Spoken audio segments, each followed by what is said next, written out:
राधे राधे, जय श्री कृष्णा। नमस्कार, मैं आचार्य पंडित गिरीश बारोलिया। गायत्री महामंत्र। ओम भूर्भुवः स्वः तत्सवितुर्वरेण्यं भर्गो देवस्य धीमहि धियो यो नः प्रचोदयात्। अखण्डमण्डलाकारं व्याप्तं येन चराचरं तत्पदं दर्शितं येन तस्मै श्री गुरवे नमः। तस्मै श्री गुरवे नमः। आज हम महिलाओं के कुछ प्रश्न लेकर के आए हैं। बहुत सारी हमारे पास में फ़ोन कॉल्स आते हैं, व्हाट्सएप पर मैसेज आते हैं बहनों के, और उनकी कई प्रकार की समस्याएं रहती हैं। तो उन समस्याओं का हम बहुत संक्षिप्त में उत्तर देने के लिए जा रहे हैं। ज़्यादातर महिलाओं का ये प्रश्न होता है कि क्या महिलाएं गायत्री मंत्र का जाप कर सकती हैं या नहीं। बिल्कुल कर सकती हैं। इसके ऊपर से हमने वीडियो बनाया है। महिलाओं को उतना ही अधिकार है गायत्री मंत्र जपने का जितना कि पुरुषों के लिए है। इसलिए आप निस्संदेह आप जो है गायत्री मंत्र की साधना कर सकती हैं। किसी प्रकार का कोई भी संदेह नहीं होना चाहिए। अविवाहित कैसे करें अच्छे वर की प्राप्ति के लिए। जो अविवाहित लड़की हैं वो गायत्री मंत्र का जाप कर सकती हैं, और उसमें पार्वती गायत्री का मंत्र जो है उसको संपुट लगा करके यदि वो करती हैं या उसके मंत्र का एक माला अलग से जाप करती हैं तो अच्छे वर की उनको प्राप्ति निश्चित रूप से होगी। और सिंपल ही यदि वो गायत्री मंत्र का जाप करती हैं या गायत्री मंत्र लेखन करती हैं या गायत्री चालीसा का पाठ करती हैं तो जिस कामना से वो करती हैं तो अच्छे वर की प्राप्ति उन्हें जरूर होगी। जो विवाहित महिलाएं रहती हैं उन्हें किस प्रकार से करना चाहिए, जैसे पुरुष करते हैं वैसे ही करना है। उसमें कहीं किसी प्रकार का कोई अलग से विधान नहीं है।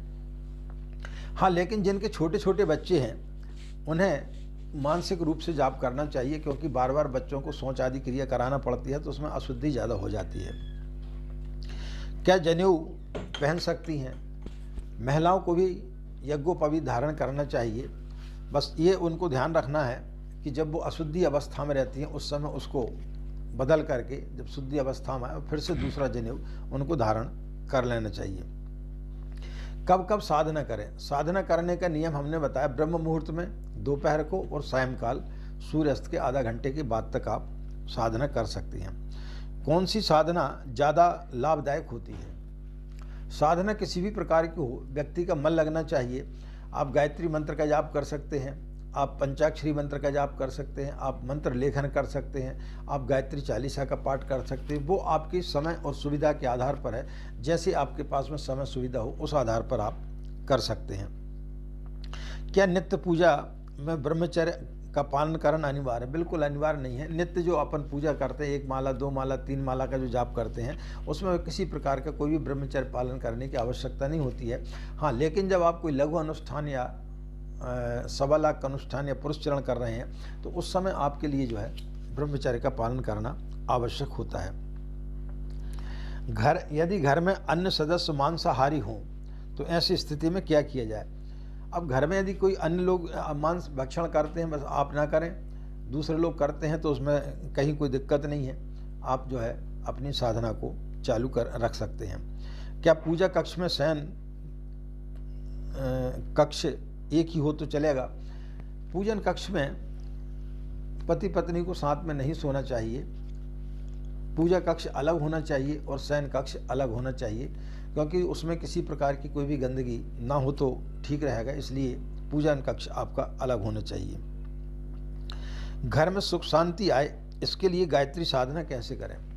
घर में सुख शांति के लिए हमने और भी वीडियो में कुछ उपाय बताए हुए हैं कि बहनों को चाहिए कि वो बलि वैस यज्ञ करें। यानी जब आप सब्जी का छौंका लगाते हैं तो 5 बार गायत्री मंत्र बोल करके आप फिर सब्जी का छौंका लगाएं, और जब आपका भोजन बन जाए तो थोड़ा सा उपला लेकर के उसको गर्म करके उसमें 5 आहुतियाँ आप जो है गायत्री मंत्र से दे दें। और पहली रोटी जो है वो आप गाय के लिए यदि खिलाते हैं तो निश्चित रूप से जिस परिवार में इस प्रकार से होता है तो उस परिवार में कभी किसी प्रकार की कोई भी परेशानी नहीं रहेगी। धन धान की वृद्धि होगी और घर में सुख शांति निश्चित रूप से रहेगी।